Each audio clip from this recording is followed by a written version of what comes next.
नमस्कार आदाब। आप देख रहे हैं भागलपुर सुपरफास्ट न्यूज। सच का आईना। भागलपुर विधानसभा का चुनावी माहौल गर्म है। एक ओर एनडीए प्रत्याशी, दूसरी ओर महागठबंधन। लेकिन इस बार जन सुराज पार्टी के अभय कांत झा बन सकते हैं किंग मेकर। देखिए उन्होंने क्या कहा, सीधा सुनिए उनके बयान में। अभय कांत झा जी के पास, जो कि जन स्वराज पार्टी के द्वारा इन्हें ये जिम्मा सौंपा गया है और इन्हें उम्मीदवार बनाया गया है। भागलपुर विधानसभा है और त्रिकोणीय मुकाबला होने की संभावना है और यहाँ पे कस मुकाबला चल रहा है। कहीं न कहीं लोगों को लग रहा है कि अभय बाबू के आ जाने से भागलपुर विधानसभा का खेल बिगड़ सकती है। क्या लग रहा है? देखिए, भागलपुर विधानसभा क्षेत्र ये शहरी क्षेत्र है। यहाँ के लोगों में काफी निराशा है। गत 21 वर्षों से यहाँ के लोग यहाँ के प्रतिनिधि को चुनकर भेज रहे हैं, लेकिन मैं जब क्षेत्र भ्रमण करने निकला और जब सब लोगों से बातें हुई रूबरू, तो हमको ऐसा लगा कि लोग जो सत्ता में रहने वाले लोग हैं अभी वर्तमान में, उससे काफ़ी उदासीन हैं और उन लोगों के साथ न्याय नहीं किया। भागलपुर शहर वासी इस बात से अपने आप को असहाय महसूस कर रहे हैं। मेरे आ जाने के बाद जब मैंने प्रत्याशी बनने की घोषणा की और हमने अपना नामांकन कराया, इस बात की जब चर्चाएं भागलपुर शहर के हर कौम के लोगों के बीच हुई, तो लगा उनको कि कुछ आशा की झलक दिख रही है कि यह व्यक्ति, जिसको हम आज 50 वर्षों से अधिक परख रहे हैं, देख रहे हैं, वे हमारे काम आ रहे हैं, हर दुख सुख में वो हमारे भागीदार बनते हैं। तो उन लोगों से जब मैंने बातें की, तो उन लोगों को ऐसा उनकी बातों से लगा कि वे लोग हमारे प्रत्याशी बनने से वर्तमान समय में। तो सर, जो आपके संस्थापक हैं प्रशांत किशोर जी, उनका एक सपना है कि जनता का राज बने। इस तरह से जनता के बीच जा रहे हैं लोगों से।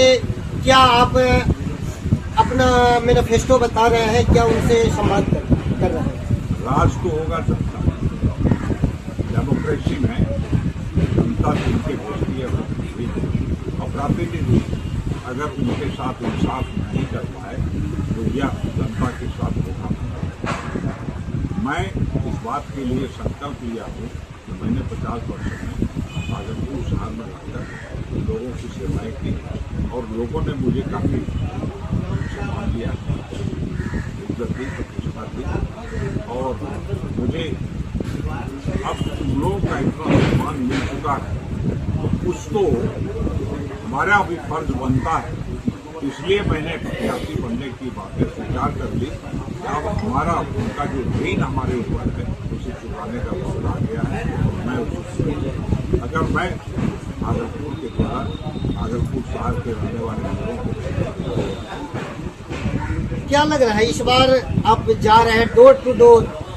अगला जो है, उन्होंने ढिंढोरा पीट रहा है कि मैं तो बहुत काम किया हूँ, हर जगह पे काम करने का प्रयास किया हूँ, एकता को एकजुट बना के रखा हूँ। तो क्षेत्र में जा रहे हैं तो किस तरह से आपको सपोर्ट मिल रहा है और किस तरह से विकास नजर आ रहा है? यहाँ के प्रतिनिधि, चाहे वो सांसद हों या विधायक, उन लोगों ने जो काम किया वो सभी लोगों की नजरों के सामने। अगर वे लोग छोटी दलील देते हैं तो यह भी लोगों के सामने लगता है कि यह दूसरा फैली का खिलाफ है। तो वो लोग ये कह रहे हैं कि मैंने अपनी सोचा, लेकिन लोगों की नज़रों के सामने भी काम है। यहाँ की शहर की बदहाली, यहाँ की जान की खेती, यहाँ पर बेरोजगारी, यहाँ पर किसी कारखाने का नहीं लगना, यहाँ पर उद्योग को बढ़ावा नहीं देना, यहाँ पर बुनकरों की समस्या से वे बिल्कुल अपने को अलग थलग रखे हुए हैं। बुनकरों के साथ कभी वार्ता नहीं की, तुम्हारी क्या समस्याएँ हैं। भागलपुर कभी सिल्क नगरी के रूप में पूरे विश्व में आज क्या स्थिति है? आज 1990 की जो स्थिति थी, 1990 के बाद उस समय यहाँ का व्यापार था, सिल्क था, 250 करोड़ का। आज क्या, आज 150 करोड़ का। तो भागलपुर की प्रगति हुई कि बधाई। स्मार्ट सिटी के नाम से जाने जाते हैं, कई नामों से ये भागलपुर शहर के नाम से जाने जाते हैं, लेकिन स्मार्ट सिटी का जो ढिंढोरा पीटा जा रहा है धरातल पे कितना? धरातल पर शून्य। इसलिए स्मार्ट सिटी का टैग तो जरूर लग गया। इसके लिए हम लोग सरकार के प्रति कृतज्ञ हैं कि स्मार्ट सिटी का टैग उन्होंने दिया। लेकिन स्मार्ट सिटी की परिभाषा को लोगों से समझने की कोशिश नहीं की। और भी स्मार्ट सिटी पूरे हिंदुस्तान में है। उस शहर की स्थिति को देखिए आप, और फिर यहाँ के लोग यहाँ की स्थिति देखते हैं कि नाली का पानी सड़क पर और सड़क का पानी फिर नाली में, और फिर वही पानी से लोगों की वहाँ से घर से निकलना उसका मुश्किल हो जाता है। कोई भी बारिश हो जाने के कारण यहाँ के दक्षिणी क्षेत्र के इलाके घर से नहीं निकल सकते हैं, मोटरसाइकिल से नहीं जा सकते हैं, खुले मैदान में चल नहीं सकते हैं। ये स्थिति शहर के लोगों के सामने है। वर्तमान स्थिति में यहाँ जाम ऐसा है कि लोग, यहाँ की महिलाएं, बच्चे स्कूल जाने में भी उस समय दिक्कतें महसूस होती है। महिलाएं सुरक्षित नहीं हैं।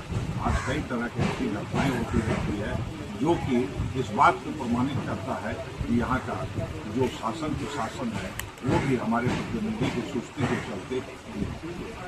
अंतिम सवाल है सर, कई ऐसे जनस्वराज के